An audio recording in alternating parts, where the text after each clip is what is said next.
Bismillahirrahmanirrahim. Assalamualaikum warahmatullahi wabarakatuh. Yang terhormat Bapak Sugeng Santosa MPD, Kepala Sekolah SDN 02 Ngargoyoso. Yang kami hormati Bapak Arif Pranata SPD, calon guru penggerak angkatan 11 Kabupaten Karanganyar. Yang kami hormati pula Bapak Ibu Guru SDN 02 Ngargoyoso. Marilah pertama-tama dan utama kita panjatkan puji syukur kita kepada Allah Subhanahu wa Ta'ala yang telah melimpahkan rahmat dan hidayahnya sehingga pada hari ini kita semua dapat berkumpul di sini untuk mengikuti acara diseminasi budaya positif dalam keadaan sehat walafiat tanpa kekurangan suatu apapun.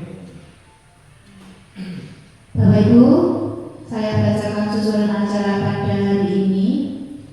Susunan acara diseminasi budaya positif SDN 02 Ngargoyoso, calon guru penggerak angkatan 11 Kabupaten Karanganyar pada hari Jumat tanggal 23 Agustus tahun 2024. Yang pertama, pembukaan. Yang kedua, sambutan Kepala Sekolah SDN 02 Ngargoyoso. Acara yang ketiga, penyampaian diseminasi budaya positif oleh Bapak Arif Pranata. Dan acara yang terakhir yaitu penutup. Marilah Bapak Ibu, agar acara pada hari ini dapat berjalan dengan lancar, kita mulai acara pada hari ini. Kita buka dengan bacaan basmalah bersama-sama. Bismillahirrahmanirrahim. Acara yang kedua yaitu sambutan Kepala Sekolah SDN 02 Ngargoyoso kepada Bapak Sugeng MPD. Waktu dan tempat kami serahkan.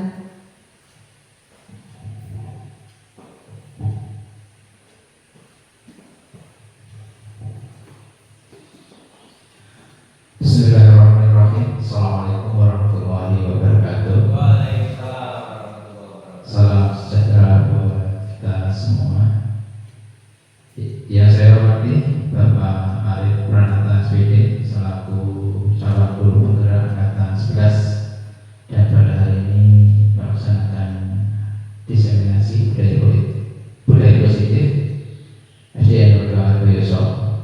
Kemudian yang saya hormati pula Bapak Ibu Guru SDN 02 Ngargoyoso. Yang pertama dan yang paling utama, marilah kita selalu memanjatkan rasa bersyukur kehadirat Allah Subhanahu wa Ta'ala, Tuhan Yang Maha Esa, karena pada siang hari ini kita bisa berkumpul di sini untuk memenuhi undangan dari Bapak Arif Pranata SPD untuk melaksanakan diseminasi budaya positif. Salam sejahtera semoga tercurah pada junjungan kita Nabi besar Muhammad Sallallahu Alaihi Wasallam, dan semoga kita mendapatkan ampunan syafaat dari Rasulullah di akhir kelak. Amin. Oke, untuk pelaksanaan hari ini semoga lancar Pak Arif dan Bapak Ibu Guru nanti bisa mengambil hikmah pelajaran apa yang telah nanti disampaikan oleh Bapak Arif Pranata SPD. Mungkin sambutan singkat dari saya, kurang lebihnya saya mohon maaf. Kata Assalamualaikum warahmatullahi wabarakatuh.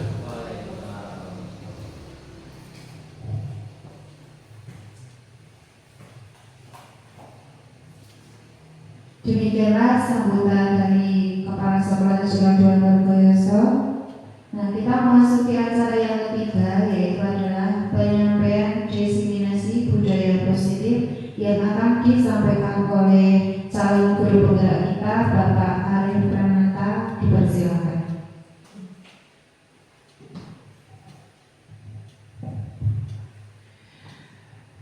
Bismillahirrahmanirrahim. Assalamualaikum warahmatullahi wabarakatuh. Alhamdulillahirabbil alamin wa bihi nasta'inu ala umuri dunya waddin. Asyhadu an la ilaha illallah wahdahu la syarikalah wa asyhadu anna Muhammadan abduhu wa rasuluh. Amma ba'du. Yang terhormat Bapak Sugeng Santosa EPD selaku Kepala Sekolah SDN 02 Ngargoyoso, yang saya hormati dan saya cintai rekan-rekanku Bapak Ibu Guru SDN 02 Ngargoyoso.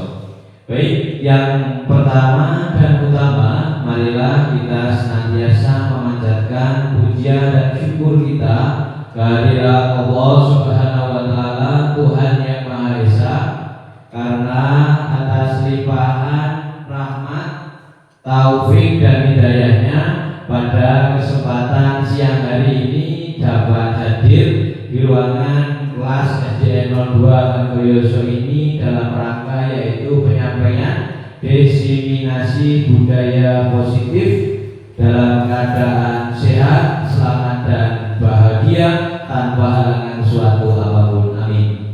Tidak lupa salam dan sholawat tetap tercurahkan kepada junjungan kita Nabi Muhammad Shallallahu Alaihi Wasallam yang telah nanti kita tunggu syafaat di yaumul akhir nanti. Baik Bapak Ibu semua, di sini saya nanti akan menyampaikan diseminasi budaya positif. Sebelumnya saya ucapkan terima kasih sekali Bapak Ibu atas kesediaan waktunya yang pada kesempatan hari ini mengajar, kemudian kesibukan dengan kegiatan yang lainnya, tapi atas waktu panjenengan saged ngluwaraken, saya ucapkan terima kasih. Semoga kebaikan Bapak Ibu semua mendapatkan pahala yang melimpah dari Allah Subhanahu wa taala. Sekali lagi matur nuwun waktu panjenengan semuanya yang telah hadir dalam undangan kami di sini, karena ini adalah salah satu tugas Bapak Ibu yang harus saya sampaikan, yang harus saya laksanakan dan harus saya kerjakan di modul 1.4, yaitu budaya positif yang akan saya sampaikan hari ini dan segera saya laksanakan dan nanti saya kumpulkan seperti itu.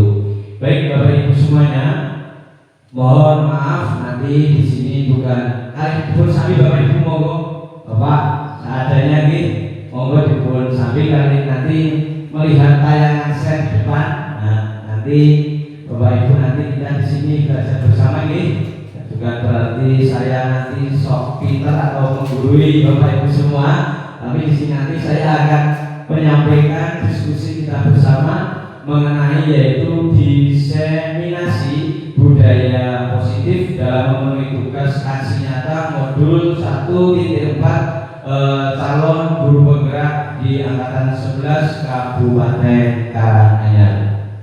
Izin menyampaikan Bapak Ibu.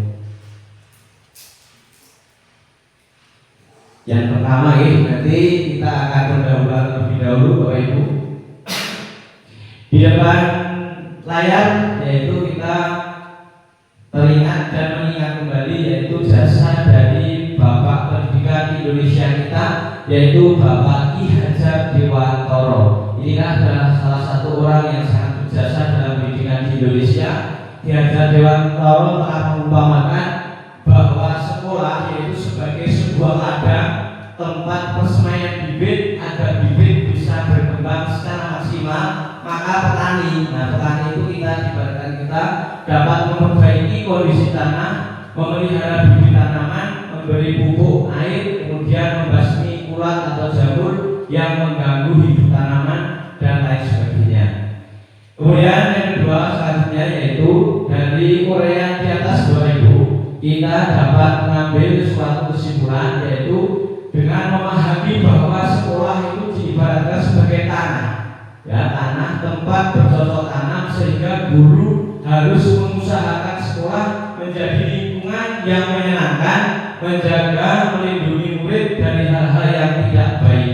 Dengan demikian karakter murid akan tumbuh dengan baik sesuai dengan profil pelajar Pancasila. Selanjutnya Bapak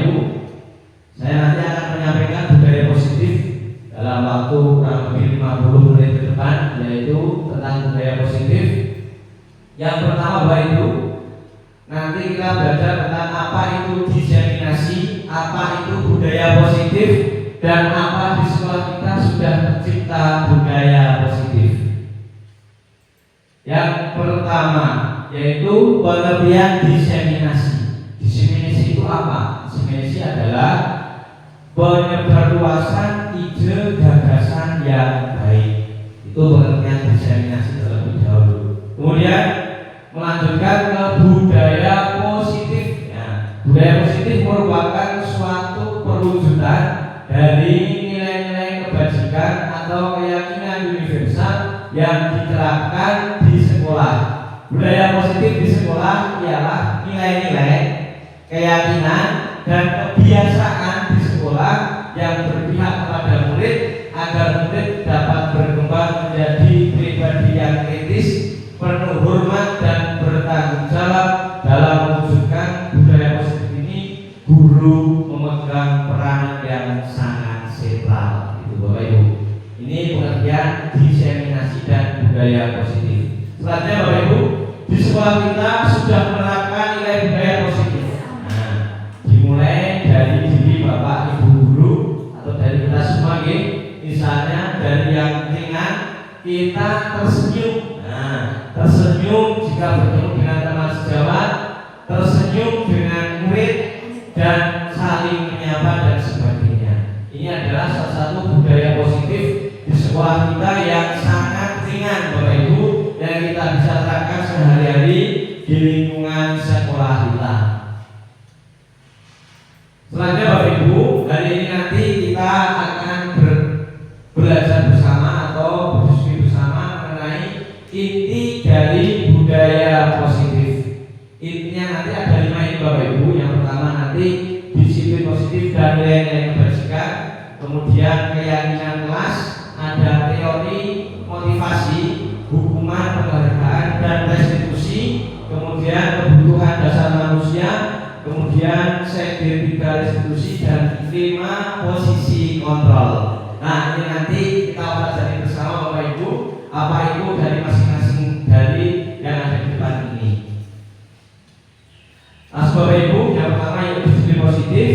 Nah, jika kita mendengar kata disiplin, apa yang terbayang di benak Anda Bapak Ibu, atau apa yang ada di pikiran Bapak Ibu semua jika kita mendengar kata disiplin? Bapak Ibu ada yang bisa menjawab jika Bapak Ibu mendengar disiplin? Itu kira-kira yang tersampaikan di dalam pikiran Bapak Ibu apa? Apa kira-kira? Apa Bu? Tertib bisa. Lagi Firman tepat waktu. Bisa nggih? Itu yang teringat di dalam pikiran kita mengenai kata disiplin. Nanti kita akan bersama. Nah, ini Bapak Ibu, disiplin itu berasal dari bahasa Latin, dari kata disiplina. Artinya apa? Artinya belajar. Kebanyakan orang akan menghubungkan disiplin ini dengan tata tertib, teratur, kemudian kepatuhan terhadap peraturan. Kata disiplin juga sering dihubungkan dengan hukuman, ya, padahal itu sungguh berbeda. Karena belajar tentang disiplin positif tidak harus dengan memberikan hukuman. Justru itu adalah salah satu alternatif terakhir kalau perlu tidak digunakan sama sekali. Kemudian murid yang memiliki disiplin positif akan memiliki motivasi internal dari dalam yang tinggi dalam menguasai diri untuk melakukan tindakan yang sesuai dengan nilai-nilai kebajikan universal. Ini tentang pengertian kata disiplin berasal dari bahasa Latin. Bisa dihubungkan tadi dengan kata tertib, kemudian teratur. Nah, ini. Kemudian lanjut Bapak Ibu, kita belajar tentang nilai-nilai kebajikan universal. Nah, ini Bapak Ibu, menurut Dr. William Jackson, pada teori kontrol tahun 1984, nilai-nilai kebajikan adalah sifat-sifat dari manusia yang merupakan tujuan yang mulia yang ingin dicapai dari setiap individu. Nilai-nilai tersebut bersifat universal dan lintas bahasa, suku, bangsa, agama maupun latar belakang. Setiap perilaku dan atau perbuatan memiliki suatu tujuan. Ini menurut Dr. William Glasser pada teori kontrol tahun 1984.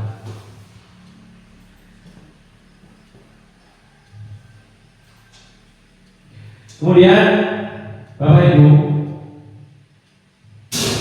melanjutkan ke teori nilai-nilai kebajikan ya, dengan mengaitkan nilai-nilai kebajikan yang diyakini seseorang, maka akan terwujud motivasi listriknya dari dalam akan terbangun sehingga menggerakkan motivasi dari dalam untuk mendapatkan tujuan yang mulia yang dia inginkan. Itu menurut J.R. Dawson tahun 1998. Baik Bapak Ibu, di depan kita sudah ada yaitu dimensi profil pelajar Pancasila yang ini tidak asing lagi bagi kita ya.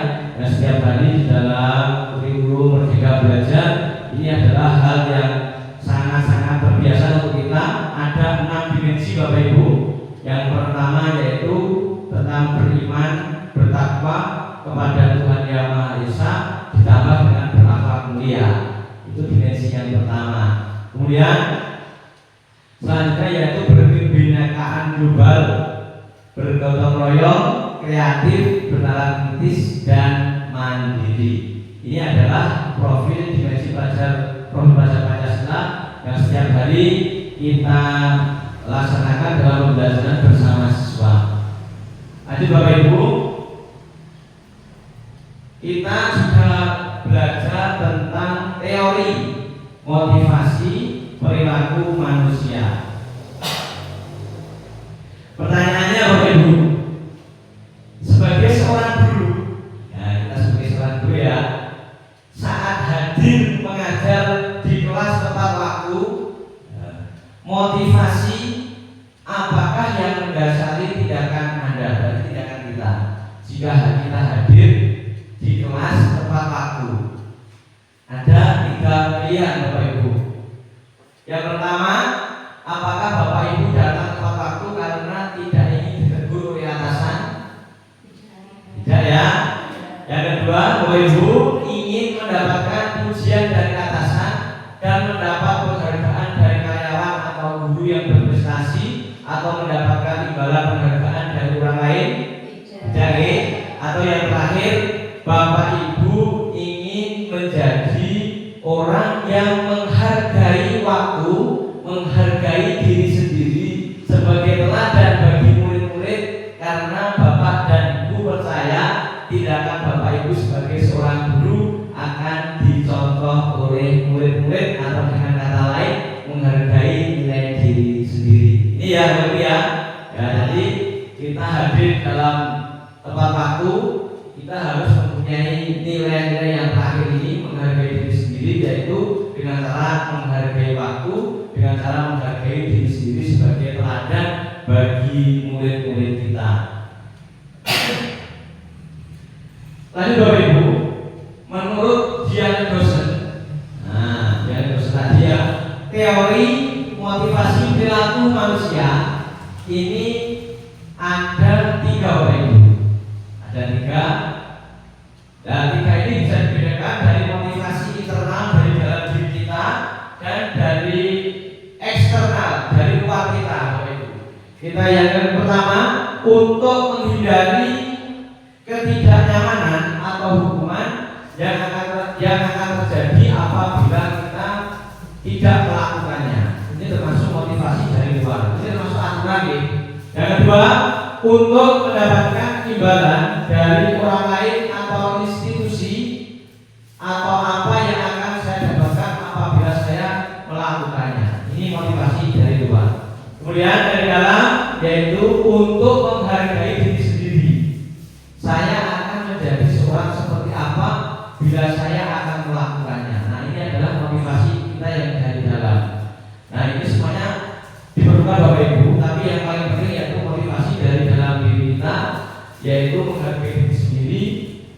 Jika saya perilaku kita baik, salah satunya yaitu memberikan contoh kepada murid dengan salah satunya dengan keteladanan, Bapak Ibu.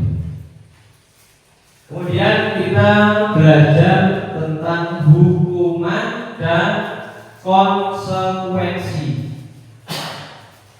Apa itu hukuman dan apa itu konsekuensi? Ada lagi pertanyaan pemantik Bapak Ibu.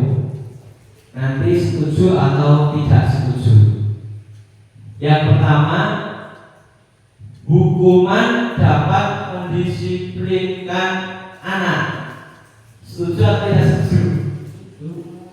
Tidak, nggih? Jadi misalkan seperti ini, ada anak yang nanti ada video Bapak Ibu. Tapi ini sebelum video belajar tentang kontrol 5 posisi kontrol tadi. Ini ada pertanyaan pemantik seperti ini. Jika kita menemukan murid kita di sini sekolah yang sangat luar biasa dengan murid yang sangat banyak, otomatis karakter dan sifat dari anak itu juga sangat banyak sekali. Nah, kalau kita menemukan murid yang baik, alhamdulillah ya. Tapi jika kita menemukan murid yang kurang baik, ya, misalkan setiap hari terlambat. Tadi kelas 1 tidur di kelas, ya. Waktu guru menerangkan tidur di kelas. Nah, ini suatu hal yang perlu disiplinkan.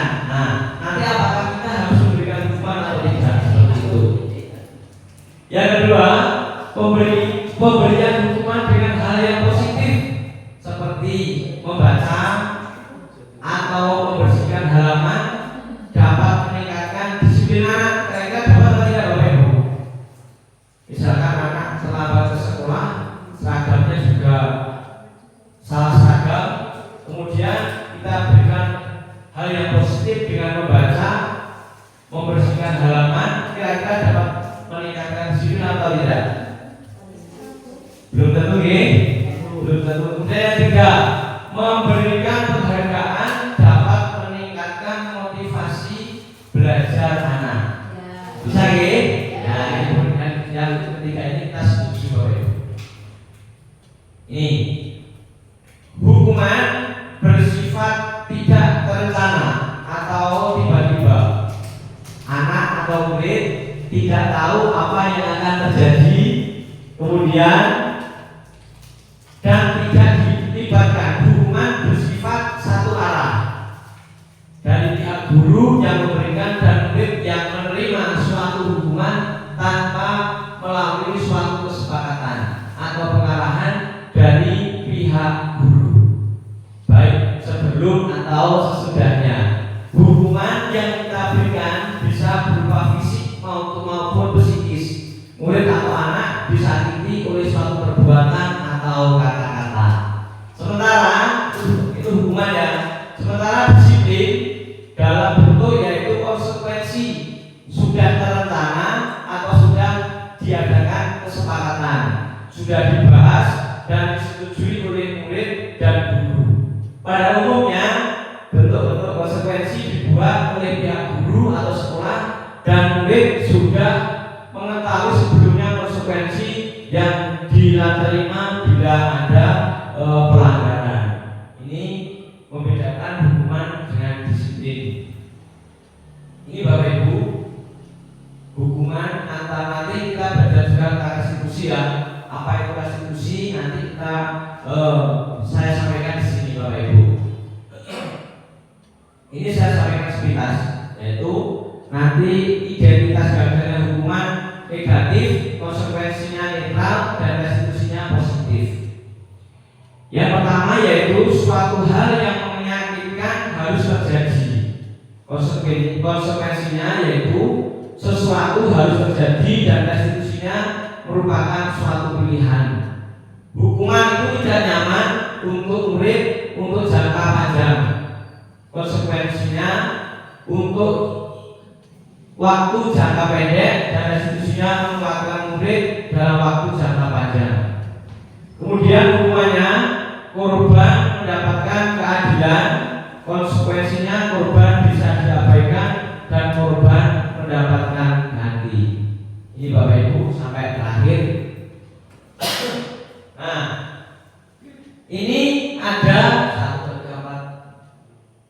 7 ya, 7 tindakan guru nanti termasuk konsekuensi atau hukuman. Oke. Yang pertama, mencatat 100 kali di dalam buku kalimat dengan menuliskan kata seperti ini: saya tidak akan terlambat lagi karena terlambat ke sekolah. Hukuman atau konsekuensi Bapak Ibu? Hukuman G. Hukuman tadi G. Yang kedua, lari mengelilingi lapangan basket 2 kali karena terlambat hadir di sekolah. Hukuman G. Yang ketiga, murid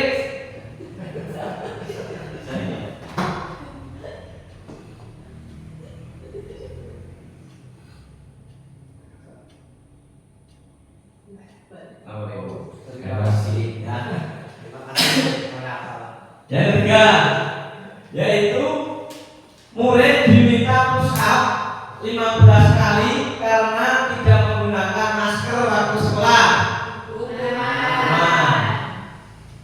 Apa ya?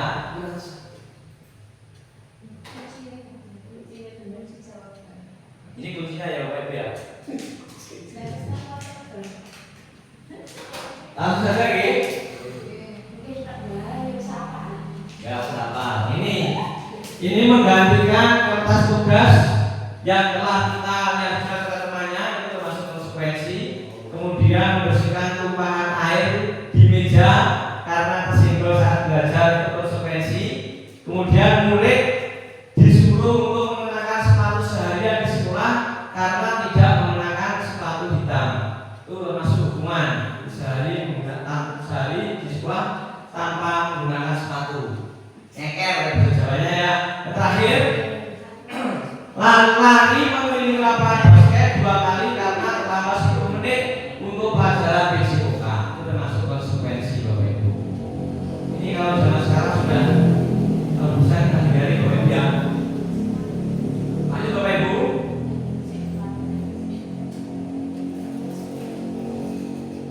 Yaitu dihukum oleh penghargaan. Nah, menurut Alif Wan ini seorang ahli Al-Fikon dalam bukunya Polisit by Paper tahun 93. Ini bukunya, yaitu kita tentang penghargaan sudah tidak efektif. Penghargaan adalah suatu benda atau peristiwa yang diinginkan, yang dibuat dengan persyaratan. Hanya jika Anda melakukan ini, maka akan mendapatkan penghargaan yang diinginkan. Yang kedua, penghargaan tidak efektif yaitu saya mengharapkan suatu penghargaan dan tidak mendapatkannya, maka saya akan kecewa dan berkecil hati, serta kemungkinan lain kali saya tidak akan berusaha keras sebelumnya. Yang terakhir, penghargaan tidak efektif yaitu jika kita memberikan seseorang suatu penghargaan yang untuk melakukan sesuatu, maka kita harus terus-menerus memberikan penghargaan itu. Jika kita ingin orang tersebut meneruskan perilaku yang kita inginkan, ini penghargaan yang tidak efektif. Kemudian penghargaan itu merusak hubungan. Ketika seseorang diberikan penghargaan atau dipuji di depan orang, di depan siswa misalnya, maka orang lain akan merasa iri. Dan sebagian dari mereka tidak menyukai orang yang diberikan penghargaan tersebut. Kemudian yang kedua, jika seorang guru sering memberikan penghargaan pada murid-muridnya, besar kemungkinan murid-muridnya termotivasi untuk menyenangkan gurunya saja. Mereka tidak akan bersikap jujur kepada guru tersebut. Yang ketiga, penghargaan menciptakan persaingan dalam kelas dan persaingan akan menciptakan kecemasan. Yang terakhir, mereka yang percaya bahwa mereka tidak memiliki kesempatan untuk mendapatkan penghargaan dan akan berhenti mencoba. Kita sedikit sebentar ya Bapak Ibu. Ya, biar tidak ngantuk.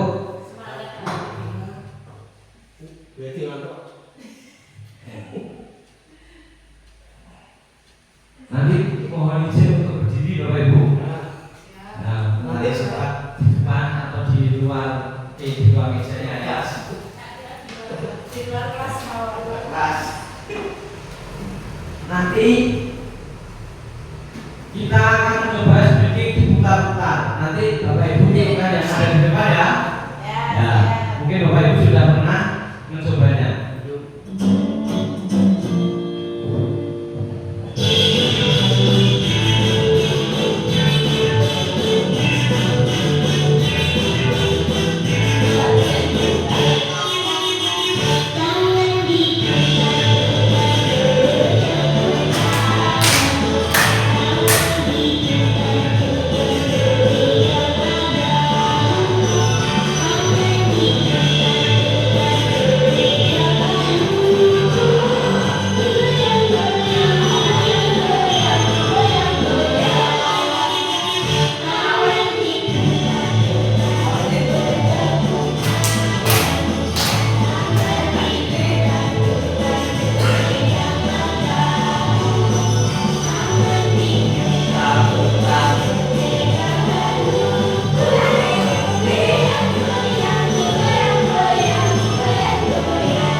Terima kasih Bapak Ibu. Tadi SDG kita untuk sela-sela mandat ibadah siang hari ini. Lanjut Bapak Ibu, kita belajar tentang keyakinan kelas.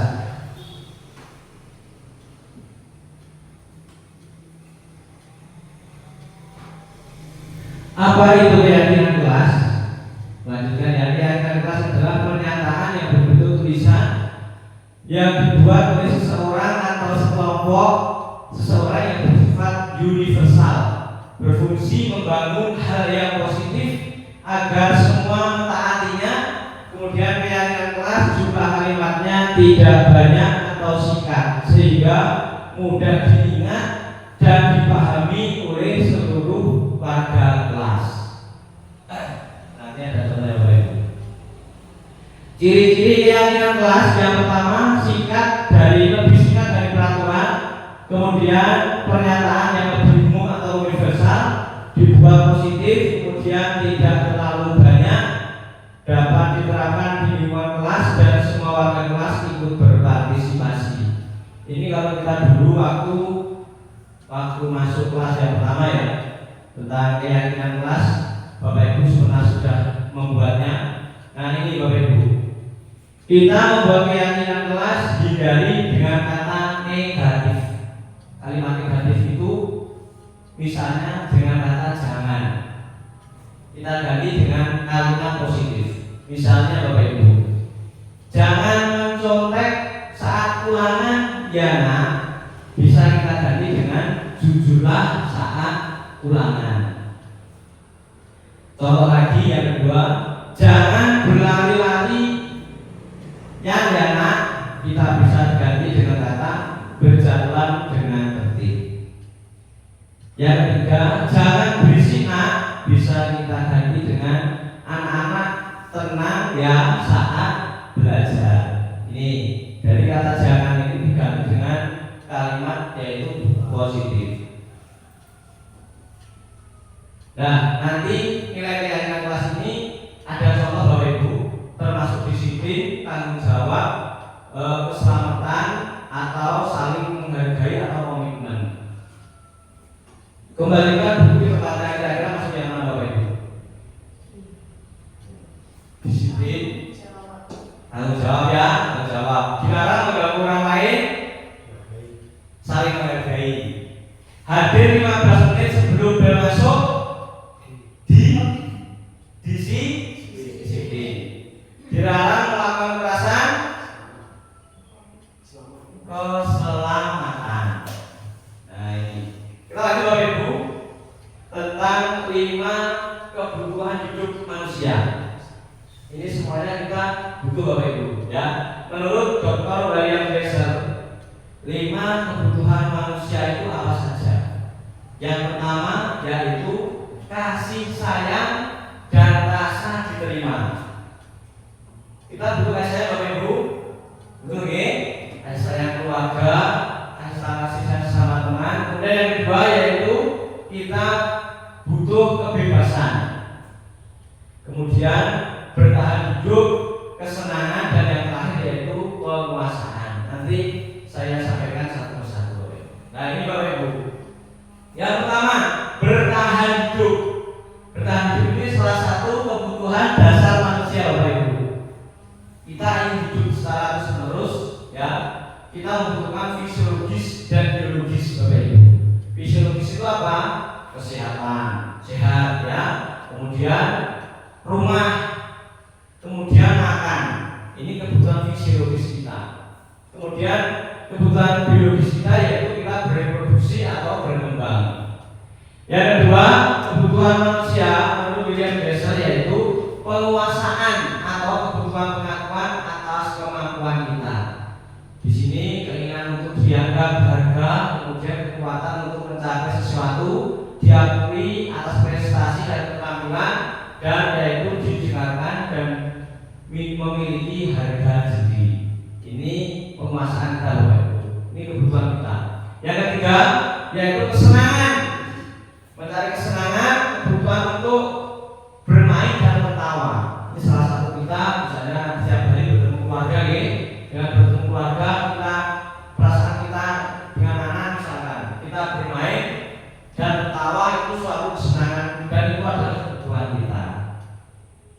Kita butuh kesenangan juga Bapak. Yang keempat yaitu kasih sayang dan rasa diterima. Kebutuhan untuk disayangi dan diterima dan kebutuhan tetap terhubung dengan orang lain. Ini setiap hari kita lakukan. Yang kelima yaitu kebebasan. Kebutuhan akan pilihan. Anak-anak kebutuhan kebebasan menginginkan suatu pilihan. Mereka perlu banyak bergerak, suka mencoba, dan tidak terlalu terpengaruh dengan orang lain dan senang mencoba hal-hal yang baru dan menarik. Nah, ini Bapak Ibu, nanti kita belajar lagi tentang 5 posisi kontrol guru terhadap murid. Nah, nanti saya sampaikan sebuah video Bapak Ibu. Nanti kita amati sebagai penghukum seperti ini, sebagai pembuat merasa bersalah seperti ini, guru sebagai teman seperti ini, sebagai pemantau seperti ini, dan sebagai manajer seperti ini Bapak Ibu. Ini setiap hari kita lakukan. Nanti ada sebuah video jika ada anak yang terlambat, namanya Naren nanti ya. Dia setiap hari terlambat dan nanti kita bisa mencoba kita termasuk yang mana dan yang pas yang mana. Sebentar Bapak Ibu.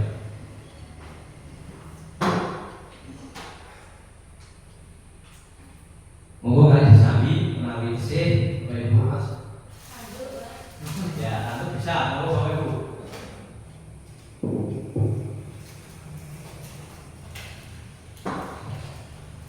Nanti kita simak videonya secara bersama-sama dari Ibu Dian Samiati Rajasa, yaitu pelatih guru dan seorang praktisi pendidikan.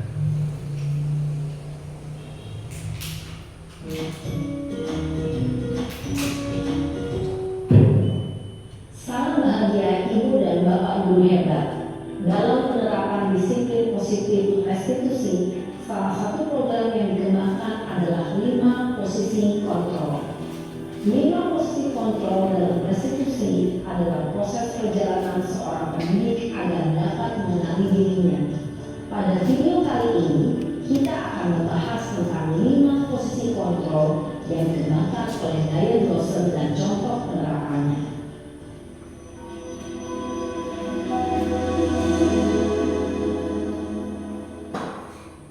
5 posisi kontrol itu adalah 1. Posisi penghukum, 2. Posisi pembuat merasa bersalah, 3. Posisi teman, 4. Posisi pemantau atau monitor, dan 5. Posisi manajer.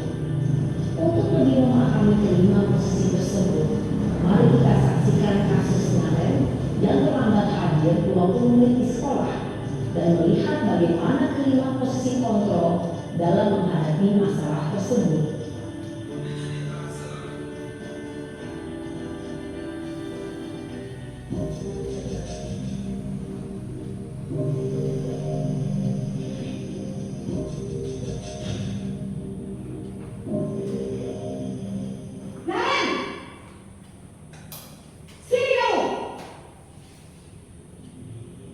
Selamat pagi Bu.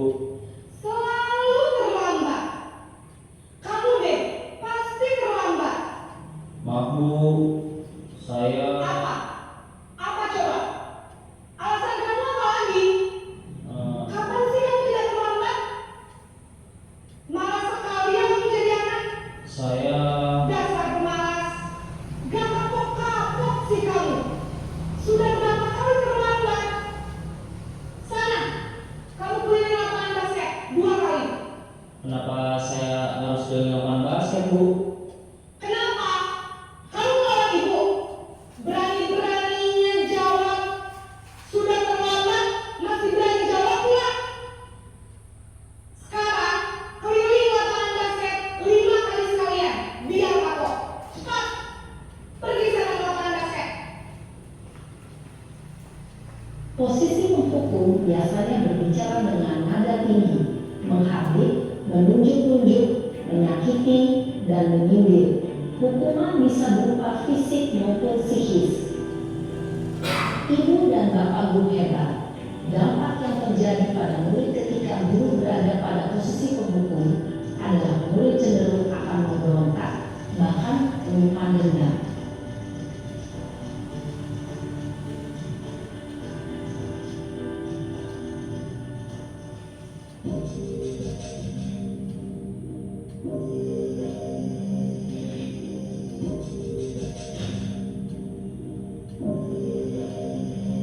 Naren!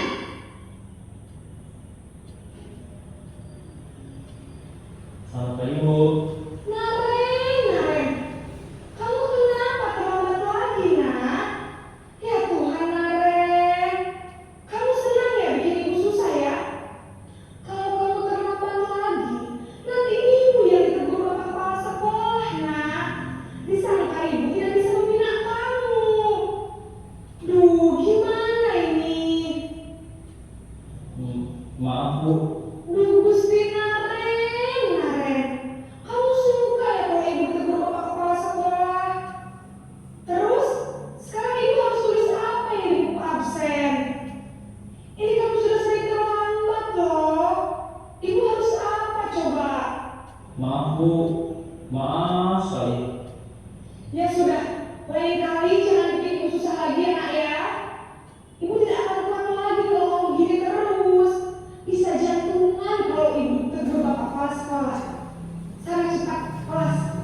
Bu.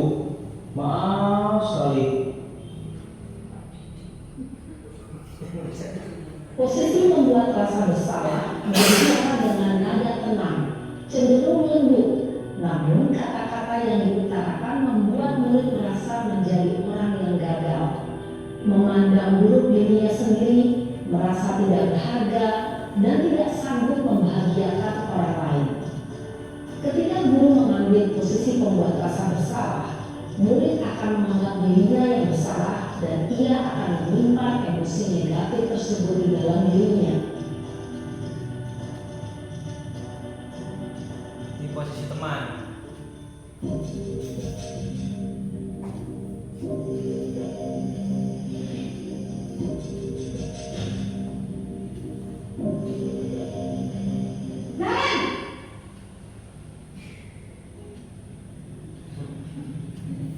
Selamat pagi Bu. Wah, sudah jam berapa ini nak? Terlambat lagi ya sayang. Iya Bu, habis ibu saya lupa bangunkan saya Bu. Kamu malah menyalahkan ibu kamu. Kamu bukannya akalnya paling kencang. Kok terlambat sih? Iya Bu, saya memang terlambat bangun tadi. Jadi biarpun saya lagi kencang, tetap gak kencang Bu. Ya sudah sana. Nanti lain kali larinya lebih kencang lagi ya. Biar gak terlambat lagi. Bikin senang ibu. Demi ibu. Bisa kan? Bisa lah Bu. Ya sudah sana masuk kelas. Ibu beresin urusan absen kamu. Kamu ini ada-ada saja.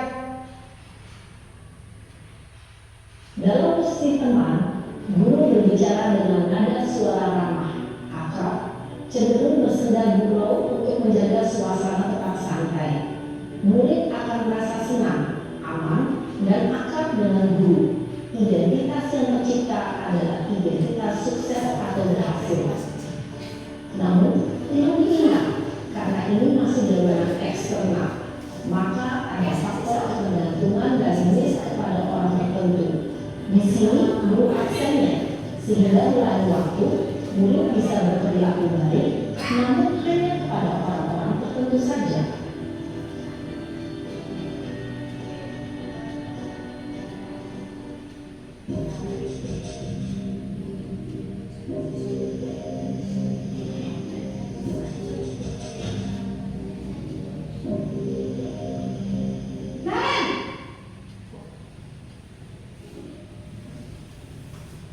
Selamat pagi Bu. Nah, Ren, apa peraturan sekolah kita tentang jam berapa kita harus masuk sekolah, nak? Kita harus di sekolah jam 7 Bu. Iya betul, sekarang sudah jam 7.20. Naren sudah tahu konsekuensinya jika terlambat hadir. Paham Bu, saya harus tinggal kelas pas jam istirahat selama 20 menit. Iya benar, konsekuensinya demikian. Jadi nanti jam 9.30 pas istirahat, kamu harus tinggal di kelas, kerjakan tugas tambahan untuk ketertinggalan kamu, ya? Baik Bu. Posisi pemantau mengandalkan penghitungan atau data untuk mengontrol murid. Guru mengarahkan murid berdasarkan peraturan dan konsekuensi.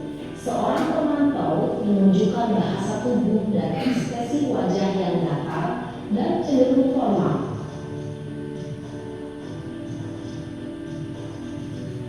Terakhir manajer.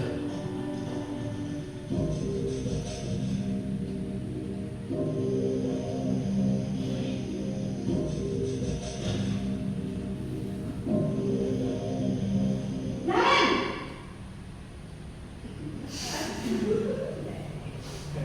Selamat pagi Bu. Selamat pagi, Naren. Maaf Bu, saya terlambat. Iya, sekolah masuknya jam 7, sekarang sudah jam 7.20. Jadi sekarang bagaimana ini, Naren? Maaf Bu, saya lupa tahu alarm saya semalam. Baiklah, menurut kamu, keyakinan sekolah yang mana yang perlu kamu tingkatkan? Menghargai diri sendiri dan orang lain mungkin ya Bu. Setuju. Jadi, apakah Naren meyakini prinsip saling menghormati tersebut? Iya Bu, saya meyakininya. Apakah Naren bersedia memperbaiki masalah keterlambatan Bersedia, Bu? Bagaimana kamu akan perbaiki masalah keterlambatan ini? Saya akan coba untuk tidak lupa menyetel alarm saya, Bu. Baik, kalau kalian mau menyetel alarm di rumah, ada orang yang kira-kira bisa bantu mengingatkan tidak? Ada, Bu. Kakak saya, Kak Emma. Ada lagi selain Kak Emma? Selain Kak Emma, ada ibu saya. Baik, jadi yang mengingatkan Aren adalah Kak Emma dan ibu kamu ya? Kira-kira akan mulai set alarm kapan nih Aren? Setelah pulang sekolah, akan segera saya lakukan. Baik, jadi Naren akan setel alarm untuk bangun besok pagi dan akan diingatkan oleh kakak dan ibu dan Naren ya. Ada lagi yang mungkin perlu dilakukan Naren agar tidak terlambat bangun lagi. Tidak ada, Bu. Baik Naren, terima kasih untuk kerjasama kamu. Sekarang kamu perlu kembali ke kelas untuk belajar. Baik, Bu. Terima kasih. Posisi manajer adalah posisi kontrol yang disarankan untuk membimbing murid memiliki sikap disiplin yang positif, yaitu murid yang mandiri, bertanggung jawab, dan dapat memecahkan masalah. Tujuan dari posisi ini adalah agar murid dapat berefleksi atas tindakannya. Guru akan dengan tulus memberikan pertanyaan-pertanyaan bermakna, sehingga membuat murid dapat belajar dari kesalahannya dan mencari sebuah solusi untuk menyelesaikannya. Ibu dan bapak guru hebat, setelah mengamati adegan kelima posisi kontrol tadi, kira-kira posisi mana yang paling ideal? Posisi mana yang dapat menunjang motivasi intrinsik murid? Ya, tentu posisi manajer. Posisi ini memang posisi ideal dan ingin dituju setiap pendidik. Pada posisi inilah, guru dapat menerapkan disiplin positif yang berpihak pada murid, yang memerdekakan murid. Perjalanan seorang pendidik tentunya tidak mudah untuk sampai pada posisi seorang manajer. Namun, tujuan kita pasti, yaitu menciptakan murid-murid yang mandiri, merdeka, dan bertanggung jawab. Semoga penggambaran 5 posisi kontrol yang telah diperlihatkan ini dapat menjadi ajang refleksi bagi kita semua, agar dapat terus mengasah dan menerapkan disiplin positif yang memerdekakan murid. Mari terus berlatih dan bersemangat. Selamat menerapkan. Salam dan bahagia Ibu dan Bapak Guru hebat.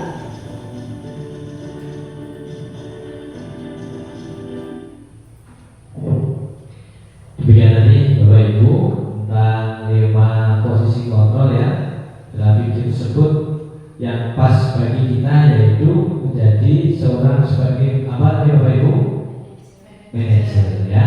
Ini sebagai penghukum sudah tidak sesuai lagi dengan zaman kita nih. Jadi guru terlalu membentak-bentak, terlalu menunjuk murid dan sebagainya. Kemudian yang kedua, setelah penghukum membuat rasa bersalah seperti di video tadi Bapak Ibu, kemudian langsung saja Bapak Ibu kita di posisi manajer ya. Di posisi manajer tadi seperti tadi anak diberikan suatu pertanyaan tentang keyakinan kelas yang telah dibuat bersama, kemudian kamu meyakininya sebagai guru. Jika kamu meyakininya, apakah kamu bersedia memperbaikinya? Seperti itu, mesti anak menjawabnya bersedia itu, bersedia apa seperti itu. Jika kamu memperbaiki ini, hal apa yang menunjukkan tentang dirimu dan apa rencana kamu untuk memperbaiki hal ini? Ini tadi ya Bapak Ibu tentang 5 posisi kontrol kita sebagai guru yang pas, yaitu yang kelima sebagai manajer. Tadi Bapak Ibu yang terakhir materi kita yaitu tentang pengertian restitusi. Nah, apa itu restitusi? Restitusi adalah proses menciptakan kondisi bagi murid untuk memperbaiki kesalahan mereka, sehingga mereka bisa kembali kepada kelompok mereka dengan karakter yang lebih kuat menurut Gosset tahun 2004. Restitusi juga proses kolaboratif untuk mengajarkan murid mencari suatu solusi masalah dan membantu murid berpikir tentang orang-orang seperti apa yang mereka inginkan dan bagaimana mereka harus memperlakukan Ini menurut Gosut pada tahun 1996. Ini Bapak Ibu, segitiga restitusi ini sebuah segitiga ya, tapi kurang jelas seperti ini. Yang pertama tahapannya Bapak Ibu, jika kita menemukan siswa yang bermasalah, tetap itu kita sebagai guru otomatis berhadapan dengan anak yang berbagai macam karakter dan berbagai macam sifat. Kita harus bisa menyelesaikan masalah ini. Nah, ada 3 tahapan Bapak Ibu dalam segitiga restitusi. Yang pertama yaitu dengan cara menstabilkan identitas. Jika anak berbuat salah, maka anak ada kebutuhan dasar yang mereka tidak terpenuhi. Bagian dasar segitiga restitusi memiliki tujuan untuk merubah dari orang yang gagal karena berbuat kesalahan menjadi orang yang sukses. Yang kedua, tahapan dari segitiga restitusi yaitu validasi tindakan yang salah. Langkah kedua perlu dilakukan yakni memvalidasi tindakan yang salah. Guru berupaya memahami kebutuhan dasar yang melatar belakangi anak berbuat kesalahan. Mengacu pada teori kontrol, segala tindakan manusia pasti mempunyai maksud atau tujuan tertentu, entah itu baik ataupun buruk. Yang ketiga Bapak Ibu, langkah segitiga restitusi yaitu menanyakan keyakinan. Teori kontrol berpendapat bahwa manusia termotivasi secara internal. Saat langkah 1 dan langkah 2 sukses dilakukan, anak akan siap dihubungkan dengan nilai yang ia percaya. Kemudian ia berpindah menjadi orang yang ia inginkan. Guru perlu menanyakan tentang kehidupan ke depan yang anak inginkan. Saat mereka sudah menemukan gambaran, guru perlu membantu mereka untuk fokus pada masa depan idealnya tersebut. Lanjut Bapak Ibu, ini adalah budaya positif yang sederhana saya buat untuk memenuhi tugas saya Bapak Ibu. Yang ada 4 ya. Di sini saya buat 4. Yang pertama yaitu disiplin waktu.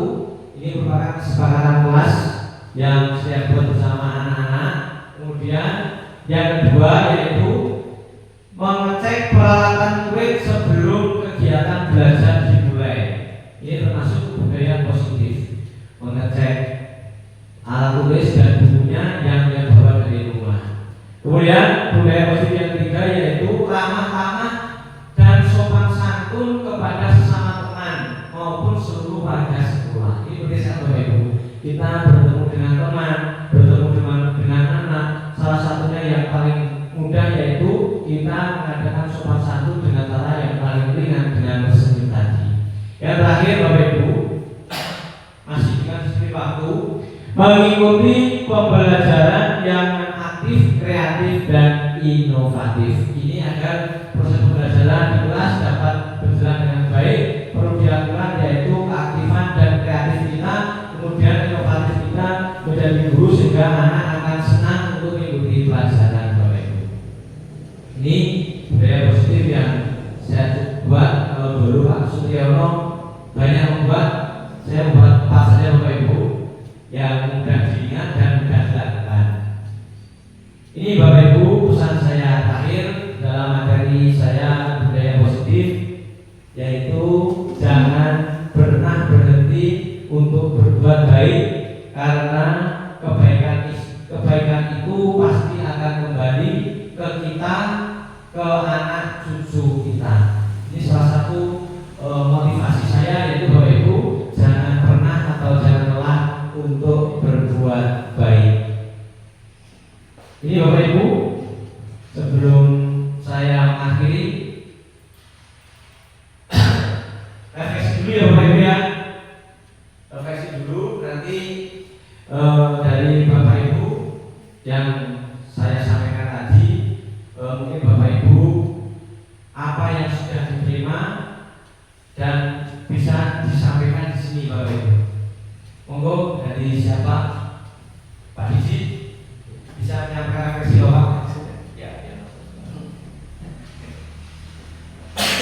Terima kasih Pak Arif Tanata.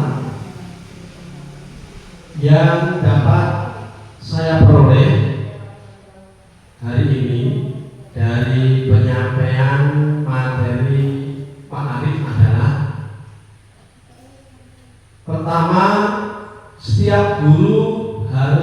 bisa memposisikan dirinya pada suatu masalah. Setiap masalah yang butuh solusi, bukan hukuman. Dan setiap tindakan adalah pembelajaran. Dan semoga ilmu yang diperoleh hari ini bisa kita terapkan pada murid dan tentunya bisa menyelesaikan masalah yang berpihak pada murid. Dan yang kedua, setelah diskusi kali ini saya berpikir bahwa untuk menciptakan budaya positif di kelas maupun di sekolah harus melibatkan murid dalam perencanaan hingga pelaksanaan budaya positif, dengan harapan bersama murid bisa melaksanakan budaya positif tersebut. Sekian, Arif, sukses selalu. Terima kasih Pak Didi atas refleksinya. Ada lagi Bapak Ibu? Bu Irma, Bu Suna, Bu Irma. Ya, terima kasih Pak Arif untuk waktunya.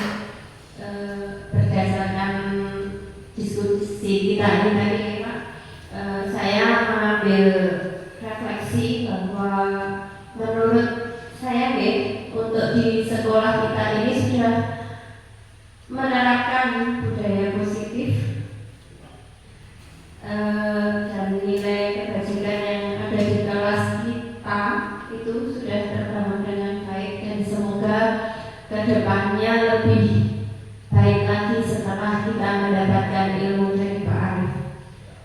Selanjutnya, menurut saya yang perlu diperbaiki berdasarkan teori kontrol guru tadi, bahwa kita itu mungkin selama ini cenderung sebagai penghukum atau pembuat yang merasa bersalah tadi. Kemudian hal itu sebenarnya perlu dirubah, harus dirubah agar menuju pada posisi yang ideal, yaitu kita sebagai manajer, agar tercipta murid yang mandiri, disiplin, bertanggung jawab dan sebagainya. Itu saja Pak Arif menurut saya. Atas waktunya terima kasih. Terima kasih Bapak Didi, Ibu Hermawati. Dari refleksi kita belajar bersama tadi. Kemudian Bapak Gunawan, Bapak Sugeng Agun, refleksi apa? Terima kasih. Dari pemaparan dari Pak Arif ini tadi, menurut saya memang sangat penting dalam menciptakan budaya positif. Jadi budaya positif, apalagi budaya positif kolaborasi yang baik antar warga sekolah, dan bisa terpenuhinya sarana dan prasarana sehingga bisa mendukung tercipta suasana sekolah yang nyaman, aman, dan menyenangkan. Mungkin itu refleksi dari saya. Terima kasih. Sukses selalu buat Pak Arif. Terima kasih Pak Sugeng Santosa telah menyampaikan refleksi untuk ke depan kita semuanya. Untuk Pak Gunawan, bisa menyampaikan refleksi Pak? Terima kasih atas waktunya. Sebelumnya saya ucapkan terima kasih Mas Arif atas ilmu yang telah diberikan kepada kami semua, khususnya saya. Di sini saya akan sedikit menggaris bawahi apa yang Mas Arif atau Pak Arif sampaikan tadi terkait dengan segitiga restitusi. Memang sebelumnya kita tanpa kita sadari sebenarnya sudah melakukan hal yang seperti Pak Arif jelaskan. Sebagai contoh, di dalam kelas kita ketika ada murid yang melakukan kesalahan,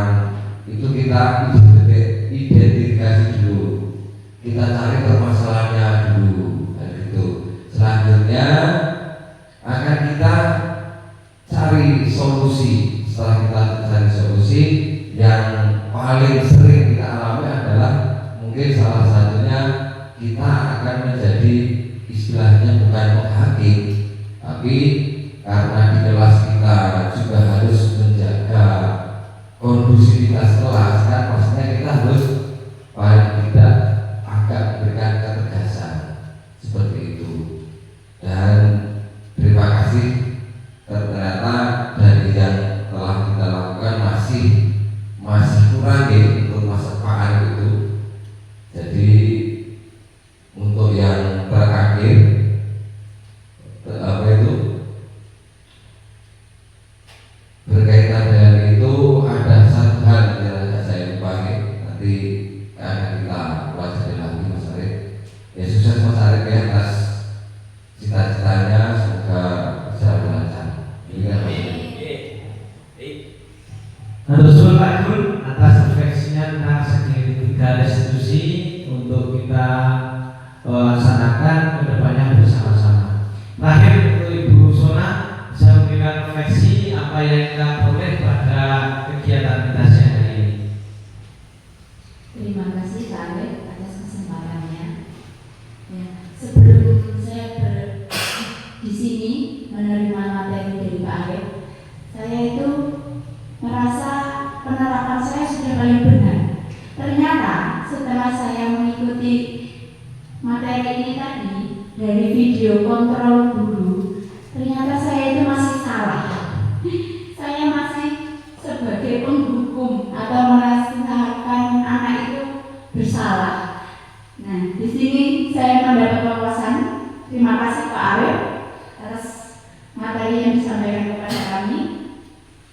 Di sini saya jadi memiliki pandangan dan mencari solusi yang tepat sebagai manajer untuk mengendalikan kelas saya, mengendalikan murid-murid saya, sehingga sesuai dengan budaya positif yang harus kita terapkan. Kemudian saya juga berusaha akan menjadi manajer guru yang baik lagi, menerapkan segitiga restitusi yang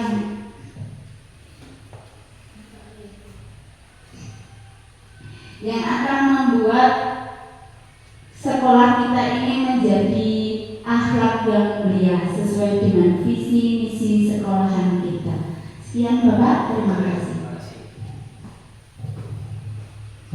Minta plusnya Bapak Ibu semuanya. Ya. Jadi dari Ibu Sona sudah menyampaikan refleksi, juga dari Bapak Ibu guru yang lain yang kita sudah pelajari bersama pada kesempatan siang hari ini, Bapak Ibu. Sebelum penghujung acara, karena sudah selesai materi yang saya sampaikan, izinkan saya untuk menyampaikan pantun Bapak Ibu. Nanti minta cakapnya ya Bapak Ibu. Ya. Jalan-jalan ke Itali, jangan lupa mampir Nederland. Sekian presentasi dari kami. Jika ada salah mohon dimaafkan. Ya. Terima kasih Bapak Ibu atas waktunya yang saya sampaikan pada hari ini cukup lama. Semoga bermanfaat bagi kita semuanya untuk kita terapkan di sekolah menuju sekolah kita yang baik sesuai dengan apa yang kita inginkan bersama-sama. Terima kasih sekali lagi, matur nuwun waktu panjenengan semuanya pada kesempatan siang hari ini. Semoga membawa manfaat dan keberkahan bagi kita semuanya. Amin ya rabbal alamin. Wabillahi taufiq wal hidayah. Wassalamualaikum warahmatullahi wabarakatuh. Demikianlah penyampaian diseminasi budaya positif yang telah disampaikan oleh Bapak Arif Pranata. Sangat bermanfaat sekali Bapak Ibu ya. Banyak sekali ilmu yang kita terima pada hari ini ya, membuka wawasan kita sebagai seorang guru yang ternyata kita selama ini salah. Nah, dari kegiatan diseminasi budaya positif ini kita sekarang mulai perubahan nih Bapak Ibu ya. Sebagai guru kita harus kontrol menjadi seorang manajer agar bisa memerdekakan murid kita sesuai dengan haknya. Ya, Bapak Ibu, sampailah kita pada acara akhir yaitu penutup. Alhamdulillah acara demi acara telah selesai kita lalui. Tibalah kita di acara penghujung yaitu penutup. Marilah kita